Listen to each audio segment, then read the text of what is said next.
As of 2022, Patrick MacKay has been in prison for 47 years, one of the longest-serving UK prisoners. Patrick David MacKay was born in Dartford, Kent, to parents Harold MacKay and Marion MacKay. He had two younger sisters born in 1954 and 1957. Life at home for Patrick was difficult. His father was an abusive drunk who often beat him unprovoked. It's even noted in some sources that his father kicked Marion in the stomach when she was pregnant with Patrick. As a result, Patrick became violent in his own right. At school, he performed poorly in academics, and he was known to bully the younger kids. One classmate described Patrick as a little terrorist who physically attacked younger students. As always with psychopaths, he frequently indulged in cruelty towards animals. When Patrick was 10 years old, his father died of a heart attack due to his alcoholism and a weak heart. His final words to his son were, "Remember to be good." Patrick was unable to accept the loss and insisted to people that his father was still alive. He carried a photo of Harold on him at all times. After his father's passing, Patrick took over the role his father had played in the family and became violent towards his mother and his sisters. Marion moved the family to Gravesend in hopes that they could start over, but Patrick refused to change. The police were called to the family home as frequently as 4 times a week.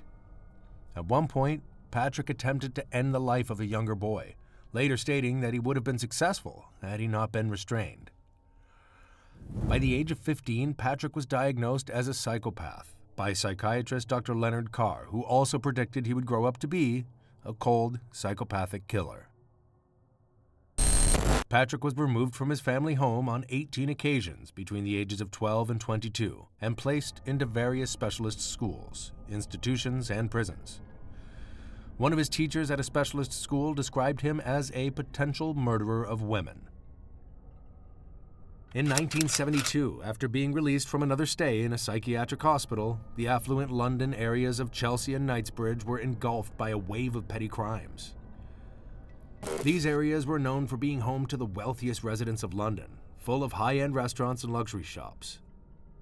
The sudden spike in muggings and robberies proved to be troublesome for law enforcement. The primary victims of the crime seemed to be elderly women. It would later be discovered that Patrick was responsible for these crimes. It was on February 14, 1974, things took a sad turn when 84-year-old Isabella Griffith was found deceased in her home. Police were unable to identify any suspects at the time. 13 months later, on March 10, 1975, Adele Price was also found in her home. Patrick, who had gained entry into her home by requesting a glass of water. Adele's granddaughter unknowingly walked right by her grandmother's executioner as he left the area. Still, police were unable to identify any potential suspects. A couple weeks later, a priest named Father Anthony Crean was found deceased in his home in Kent, not too far from where Patrick's mother lived. Father Anthony suffered blunt force trauma injuries and did not make it. Several witnesses were able to identify Patrick as being present in the area. One of the police officers investigating the crime recalled an incident between Father Crean and Patrick a few months prior. Patrick, who had befriended the priest, had broken into Crean's home and stolen a check. Although Crean tried to persuade the police not to do so, Patrick was arrested and prosecuted at the time. He was ordered to pay compensation, but never did. The incident caused a rift between Patrick and Crean, plus Patrick had recently returned to London.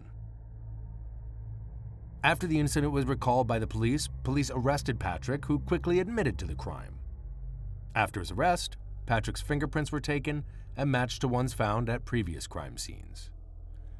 Stolen property from the robberies committed in the area were also found in Patrick's home. Patrick led detectives to an area where he claimed he disposed of the weapons he used. Investigators were able to link Patrick to many of the unsolved cases in the London area. Having willingly confessed to Crean's murder, Patrick then unexpectedly confessed to a series of unsolved crimes to police, confessing to 13 in total.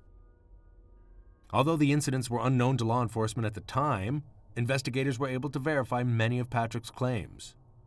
Patrick claimed that the first one was that of 17-year-old Heidi Manilk, who he said he injured on a train before opening the door and removing her. He went on to confess about an assault on a drunk homeless man who then fell off a bridge into the Thames River.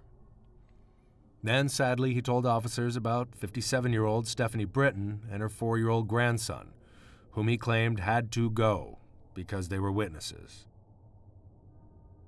Another victim in the long list was Frank Goodman, whose last moments on Earth involved a violent Patrick. In the last part of this very revealing confessional, Patrick would admit to taking the lives of 48-year-old cafe owner Ivy Davies Pegg, plus a further 3 females who crossed his path: Mary Hines, Isabella Griffith, and Adele Price. During his trial in November 1975, Patrick was convicted for the murders of Adele Price, Isabella Griffith, and Father Crean. He was not convicted for the 4th crime, as police were unable to identify the homeless man. The cases for Goodman and Hines were left on file, while evidence that proved Patrick had been responsible for the death of Frank Goodman was later discovered. Patrick was sentenced to life in prison with a minimum term of 20 years. His defense team tried to plead insanity, but medical experts instead concluded that he was a psychopath, a personality disorder, and not a mental disorder. In 1989, Patrick appeared briefly in a BBC documentary 40 Minutes episode titled Danger Men, which aired in February 1990. Patrick had spent time in Hull Prison, where a special unit was set up to deal with one of the most dangerous and difficult prisoners in the country. As Patrick is asked if he considers himself a psychopath, he replies, "There is never any suggestion in my mind that I was ever a psychopath." Though he became eligible for parole in 1995, Patrick has been repeatedly denied on the basis that he is too dangerous to be released. In 2007, he was permitted to move to an open prison with day release provisions. In 2019, Dartford MP Gareth Johnson voiced concern at the potential release of Patrick, raising the issue in Parliament and writing to the Secretary of State for Justice. In June 2020, it was again reported that Patrick, who has now changed his name to David Groves, was being considered for release.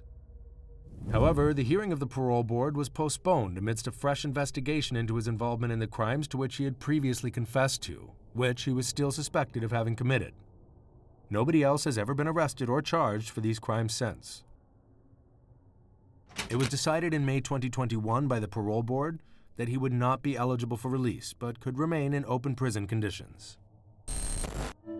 Thanks for watching. We'll see you next time.